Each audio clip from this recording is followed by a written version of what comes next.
আসসালামু আলাইকুম ওরহমতুল্লাহি ওবরাকাতুহু। আজ পবিত্র কোরআন শরীফ থেকে সূরাতুল বাকারার আয়াত নম্বর 205 থেকে নিয়ে 210 পর্যন্ত তেলাওয়াত করা হবে এবং তার সাথে সাথে তার বাংলা তর্জমা করা হবে ইনশাআল্লাহ।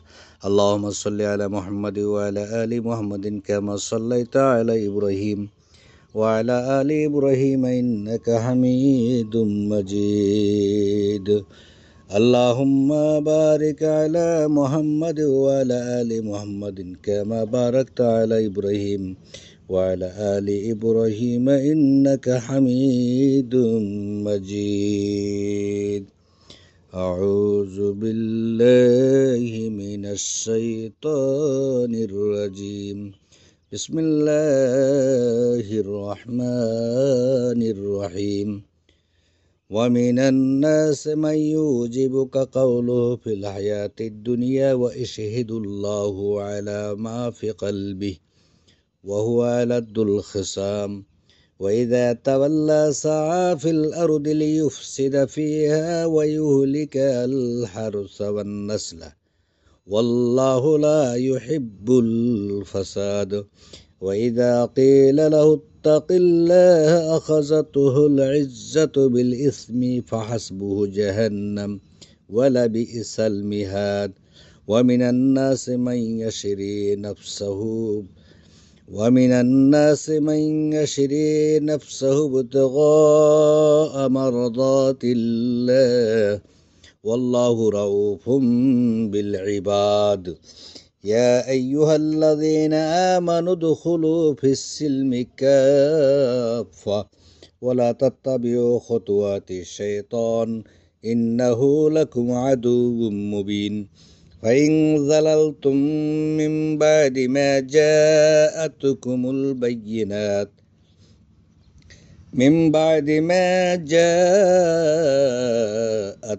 البينات فاعلموا أن الله عزيز حكيم.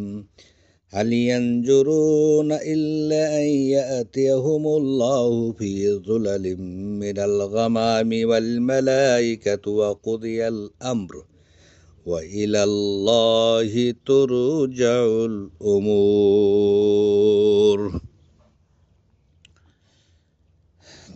তারা কি এরই অপেক্ষা করেছে যে মেঘের ছায়া আল্লাহ ও ফেরেশতাগণ তাদের নিকট আগমন করবেন এবং সব বিষয়ের ফয়সালা করে দেওয়া হবে, আর আল্লাহর নিকটে সব বিষয় প্রত্যাবর্তিত হবে?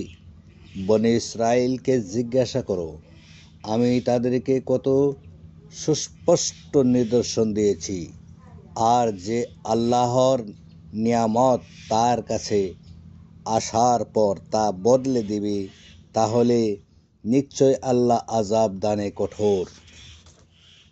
যারা কুফরি করেছে দুনিয়ার জীবনকে তাদের জন্য সুশোভিত করা হইয়াছে, আর তারা মুমিনদের নিয়ে উপহাস করে, আর যারা তাকওয়া অবলম্বন করেছে তারা কিয়ামত দিবসে তাদের উপরে থাকবে, আর আল্লাহ যাকে চান বেহিসাব রিজিক দান করেন।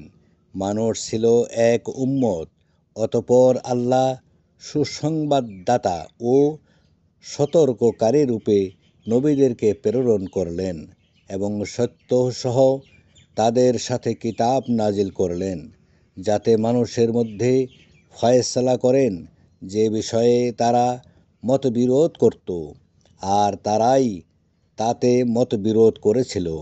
যাদেরকে তা দেওয়া হয়েছিল তাদের নিকট স্পষ্ট নিদর্শন আসার পরও পরম্পরের মধ্যে বিদ্বেষবশত অতঃপর আল্লাহ নিজ অনুমতিতে মুমিনদেরকে হিদায়াত দিলেন যে বিষয়ে তারা মতবিরোধ করেছিল, আর আল্লাহ যাকে ইচ্ছা করেন সরল পথের দিকে হিদায়াত দেন। নাকি তোমরা ভেবেছ যে তোমরা জান্নাতে প্রবেশ করবে, অথচ এখনও তোমাদের নিকট তাদের মতো কিছু আসে নাই? যারা তোমাদের পূর্বে বিগত হয়েছে তাদেরকে স্পর্শ করেছিল কষ্ট ও দুর্দশা, এবং তারা কম্পিত হয়েছিল। এমনকি রাসূল ও তার সাথী মুমিনগণ বলছিল, কখন আল্লাহর সাহায্য আসবে? জেনে রাখো, নিশ্চয় আল্লাহর সাহায্য নিকটবর্তী। তারা তোমাকে জিজ্ঞাসা করে, তারা কি ব্যয় করবে? বলো, তোমরা যে সম্পদ ব্যয় করবে তা পিতামাতা, আত্মীয়, এতিম, মিসকিন ও মুসাফিরদের জন্য। আর যে কোনো ভালো ভালো কাজ তোমরা করো, নিশ্চয় সে ব্যাপারে আল্লাহ সুপরিজ্ঞাত। তোমাদের উপর লড়াইয়ের বিধান দেওয়া হয়েছে, অথচ তা তোমাদের কাছে অপছন্দনীয়, এবং হতে পারে কোনো বিষয় তোমরা অপছন্দ করছো, অথচ তা তোমাদের জন্য কল্যাণকর। আর হতে পারে কোনো বিষয়ে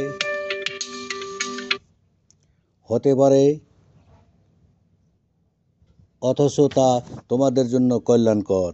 আর হতে পারে কোনো বিষয় তোমরা পছন্দ করছো, অথচ তা তোমাদের জন্য অকল্যাণকর। আর আল্লাহ জানেন এবং তোমরা জানো না। আসসালামু আলাইকুম ওয়া রাহমাতুল্লাহি ওয়া বারাকাতুহু।